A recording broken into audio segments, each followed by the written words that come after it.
और दिल को गहराइयों तक छू जाने वाली। एक बार स्वर्ग में विचरण करते हुए कृष्ण और राधा एक दूसरे के सामने आ गए। विचलित से कृष्ण, प्रसन्नचित से राधा। कृष्ण सकपकाए, राधा मुस्कुराई।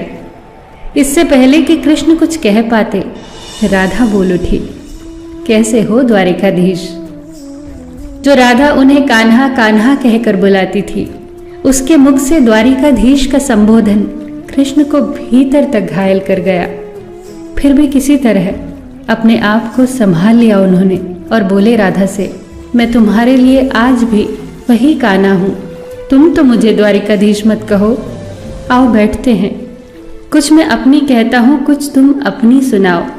सच कहूं राधा, जब जब भी तुम्हारी याद आती थी, इन आंखों से आंसुओं की बूंदें निकल आती थी।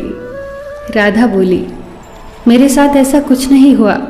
न तुम्हारी याद आई, न आंखों से आंसू बहा, क्योंकि हम कभी तुम्हें भूले ही कहाँ थे जो तुम याद आते। इन आंखों में तो सदा तुम ही थे, कहीं आंसुओं के साथ निकल न जाओ, इसलिए रोते भी नहीं थे। कान्हा, प्रेम से अलग होने पर तुमने क्या खोया, इसका एक आईना दिखाऊं तुम्हें। कुछ कड़वे सच प्रश्न सुन पाओ तो सुनाऊं। कभी सोचा है इस तरक्की में तुम कितने पिछड़ गए। यमुना के मीठे पानी से जिंदगी की शुरुआत की और समुद्र के खारे पानी तक पहुंच गए। एक उंगली पर चलने वाले सुदर्शन चक्र पर भरोसा कर लिया और 10 उंगलियों पर चलने वाली बांसुरी को भूल गए। कान्हा, जब तुम प्रेम से जुड़े थे तो जो उंगली गोवर्धन पर्वत उठाकर लोगों को विनाश से बचाती थी, प्रेम से अलग होने पर वही उंगली क्या क्या रंग दिखाने लगी। सुदर्शन चक्र उठाकर विनाश के काम आने लगी। कान्हा और द्वारिकाधीश में क्या अंतर होता है बताऊं? कान्हा होते तो तुम सुदामा के घर जाते, सुदामा तुम्हारे घर नहीं आता। युद्ध में और प्रेम में यही तो फर्क होता है। युद्ध में आप मिटाकर जीतते हैं और प्रेम में आप मिटकर जीतते हैं। कान्हा, प्रेम में डूबा हुआ इंसान दुखी तो रह सकता है, पर किसी को दुखी नहीं कर सकता। आप तो कई कलाओं के स्वामी हो, स्वप्न दूरदृष्टा हो, गीता जैसे ग्रंथ के दाता हो, पर आपने ये क्या निर्णय लिया? आपने अपनी पूरी सेना कौरवों को सौंप दी और अपने आप को पांडवों के साथ कर लिया। सेना तो आपकी प्रजा थी, राजा तो पालक होता है, उसका रक्षक होता है।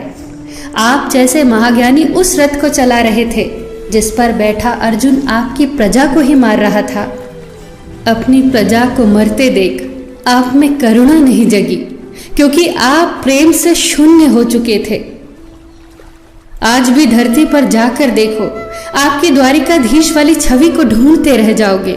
हर जगह, हर मंदिर में मेरे ही साथ खड़े नजर आओगे।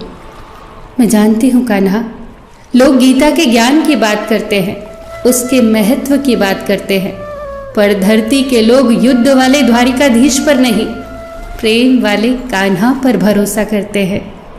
गीता में मेरा दूर दूर तक नाम नहीं है, पर आज भी लोग उसके समापन पर राधे राधे कहते हैं। ये कहानी काल्पनिक जरूर है, पर इसके भीतर छिपी सीख बहुत महत्वपूर्ण है। श्री कृष्ण के पास कभी किसी प्रश्न का उत्तर ना हो, ऐसा तो हो ही नहीं सकता, परंतु राधा द्वारा लगाए गए प्रश्न चिन्हों पर कान्हा मौन रहे। यही तो है प्रेम में समर्पण का भाव। पराक्रम में हमें हर किसी को हराना होता है, तब भी हम जीत कर भी हार जाते हैं, परंतु प्रेम में एक ही कईयों का दिल जीत लेता है।